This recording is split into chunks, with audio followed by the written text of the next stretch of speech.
Welcome to This Daring Adventure podcast, where we work on bridging the gap between where we are and where we want to be in order to live a bigger and bolder life.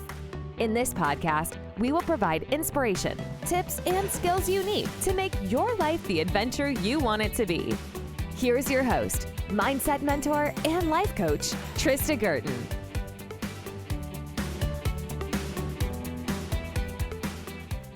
Hey everybody, welcome to episode 20. Today I wanted to talk about when we tell ourselves that we should have known better. And this is very common. I hear this a lot. I know I've said it a lot when I think about things in the past, maybe situations, events, issues. Maybe it's something I did, maybe it's something I said, could be something I felt. But somehow that I should have known better, that I shouldn't have done what I did, it shouldn't have happened, and that I basically am beating myself up, judging myself for it, and basically making myself feel pretty terrible. And I see a lot of women do this. I know it happens, and that we feel that somehow it's difficult to let go. It's difficult to move on.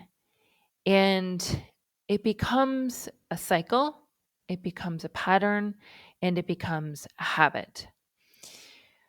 But it doesn't have to be that way. And in fact, thinking like this doesn't serve any purpose. There's no upside.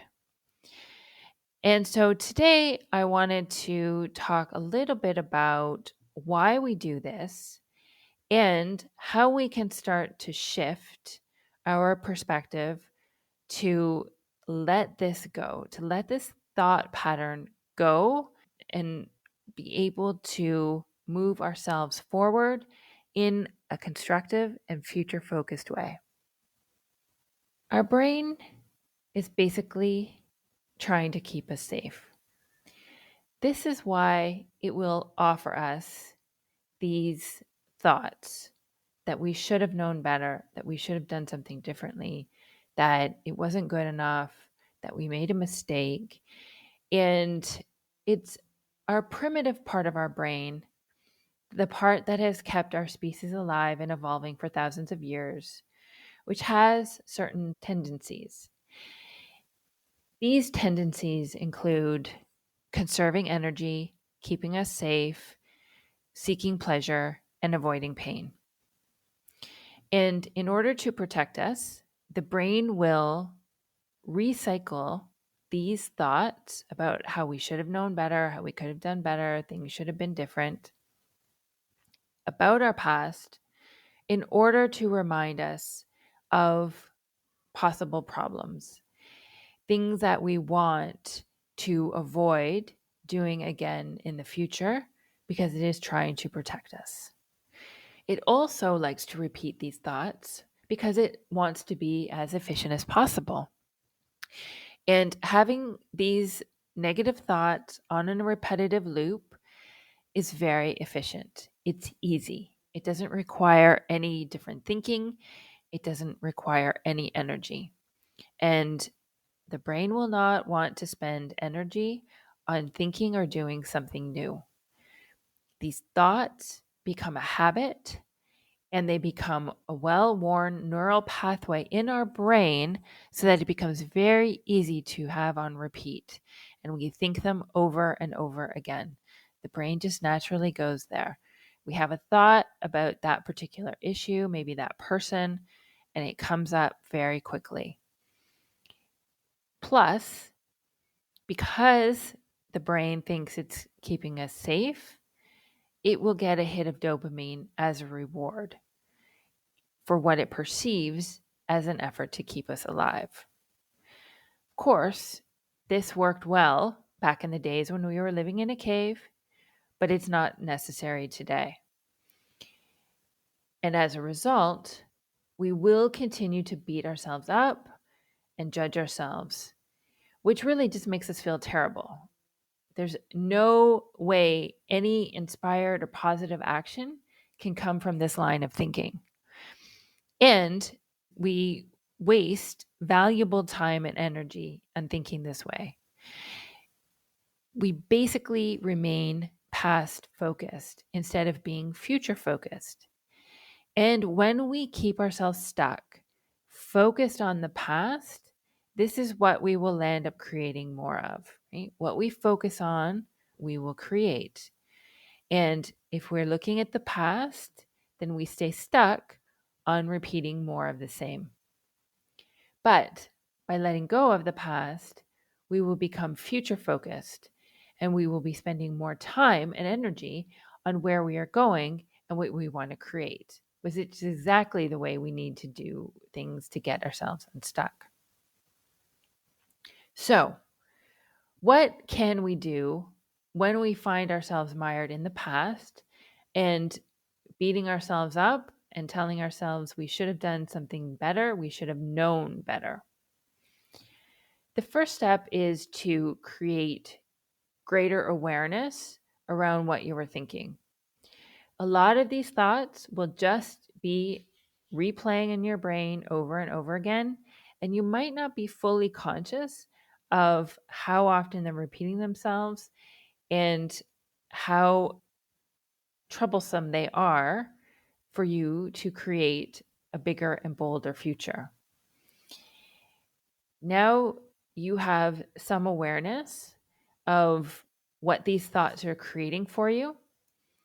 And the next step is to be aware of how often and what issues these thoughts are surfacing for you. And it's really one of the best lessons that I share in my coaching with my clients is to create greater awareness about what we are thinking on a daily basis. Becoming aware of how our brain works and the patterns that are appearing regularly in our daily lives is very empowering. With this awareness, we gain the ability to step back and reflect on whether these thought patterns are serving us or not. And if you can start to catch yourself when you are beating yourself up, criticizing yourself, or judging yourself, this is the first step to begin to make changes. It will take practice, but you will become better at recognizing these thought patterns. When you catch yourself doing this, you want to treat yourself with compassion and understanding. Of course, this is what your brain is offering you. It's just doing its job. Nothing has gone wrong.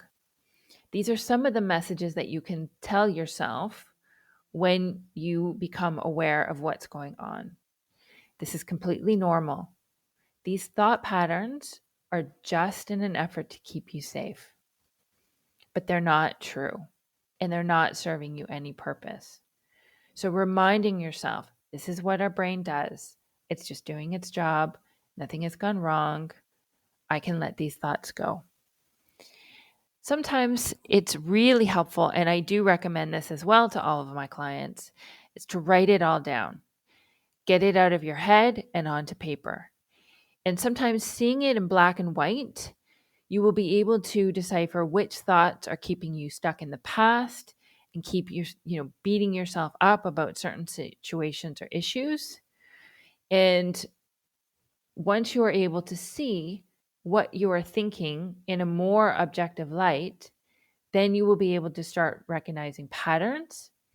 And from there, you can consciously decide what you want to keep thinking and what you want to begin to let go of.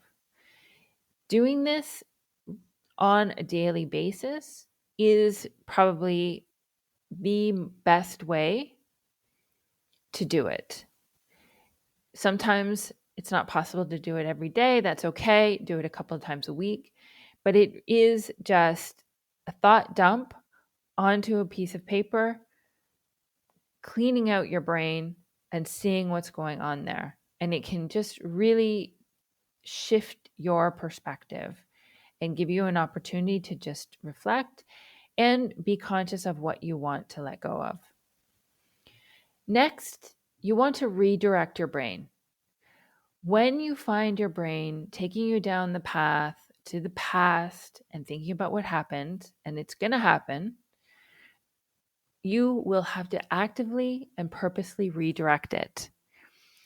And similar to when you are walking a dog on a leash down a path, it wants to go down, and you know that path is muddy and it's going to get you dirty and you're going to have to do a big cleanup afterwards, right? Instead, what you want to do is take the dog down another path where you know it's not as muddy and there won't be as much mess to clean up.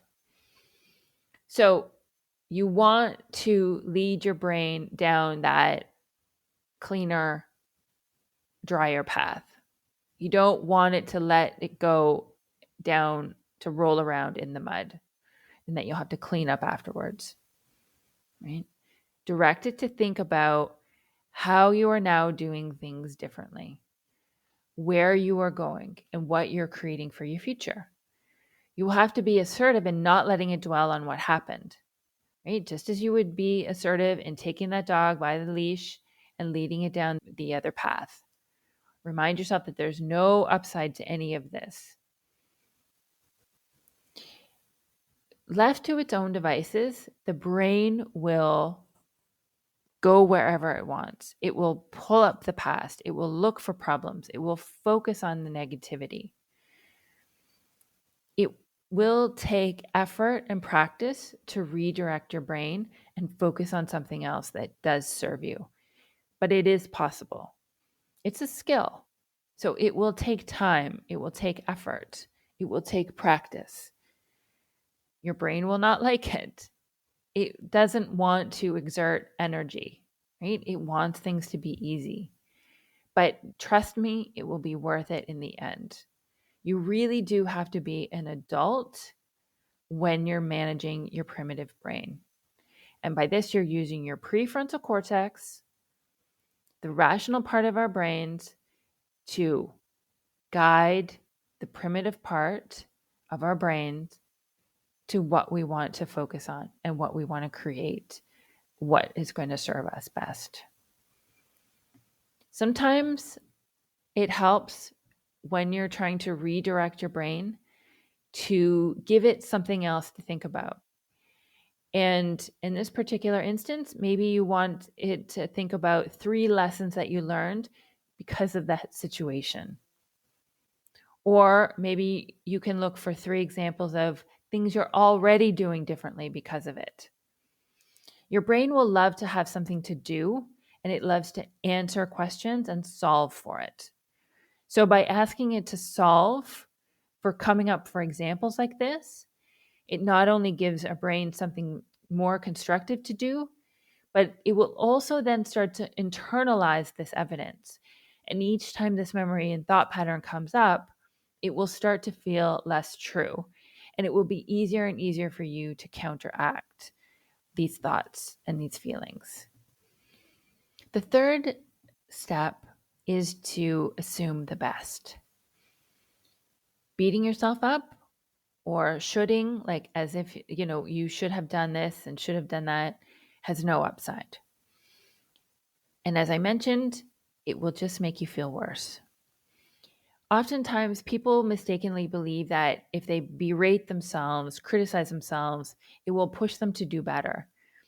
And that may work in the short term, but it's never the case for long-term, sustained, positive action. It just makes you feel bad. And when you're feeling bad, you cannot take more inspired, positive action from that place. So in order to move yourself forward and put your past behind you, it is best to assume that at that time, whenever the event or situation occurred, that you were acting on the best information that you had. You were doing the best you could. Perhaps you did some research and chose a particular option or course of action. You made a decision Maybe you didn't have some of the information. It was withheld for you, so you didn't know all the facts. Maybe you just made an honest mistake or there was an accident. But give yourself the benefit of the doubt and give others the benefit of the doubt as well. Wrestling with the ways in which you somehow didn't do enough or couldn't control yourself or the situation differently has no upside.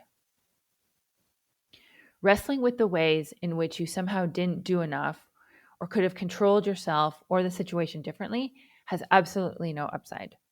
You will never know that how things could have been different, how, if anything, would have made a difference. And instead, you're just keeping yourself stuck with this line of thinking. So just decide that you did the best you could. You were acting with the best information you had the best of intentions. You were doing the very best. And redirect your brain to this line of thinking every opportunity that you have.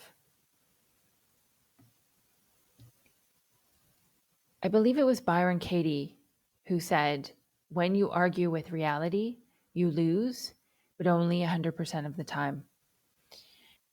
With these steps that I've mentioned here, fostering greater awareness around your thinking, redirecting your brain, assuming the best, you realize that the past is done. You cannot change it. And so there's no more point of spending any time or energy wishing it so. There's nothing to gain from this line of thinking.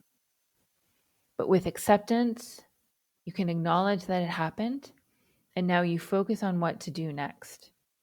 What did you learn? How did you incorporate these lessons? What is your next best step?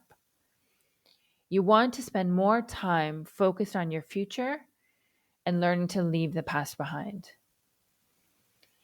And this line of thinking is less about letting yourself off the hook as it is not wasting your precious time and energy on something as useless as arguing with the past, arguing with reality, arguing with something that you cannot change. You are better off using your time and energy to be future focused and know where you want to go from here. Know that you will do better, and that at any given moment, you are doing the best you can. So take some time each day to just reflect on the ways you can make today better than yesterday. Reflect on the lessons that you've learned. Decide that you're going to find ways to live your best life, and to do so in joy, love, and peace. That's what I have for you today. Thank you so much for listening. If you have a chance to share, subscribe, rate, review on Apple Podcasts, I would greatly appreciate it. If you're interested in trying coaching for yourself, I offer a private 1-hour call with me. The link is in the show notes. Get on my calendar, schedule some time. Coaching is transformative. It is one of the best ways to get support when you're feeling stuck, but ready to move forward with your life and make big changes. I can help. I'll talk to you in a couple of weeks. Thanks, everybody. Bye-bye. Thank you for listening to This Daring Adventure podcast with your host, Trista Guertin. We hope you enjoyed the tips and conversations on how to get excited about life again. As always, you can head to tristaguertin.com for additional resources and to book a one-on-one coaching session. You can also follow Trista on Instagram at Trista V. Guertin. Don't forget to subscribe, rate, and review us on Apple Podcasts. Thanks again for tuning in, and we'll see you next time.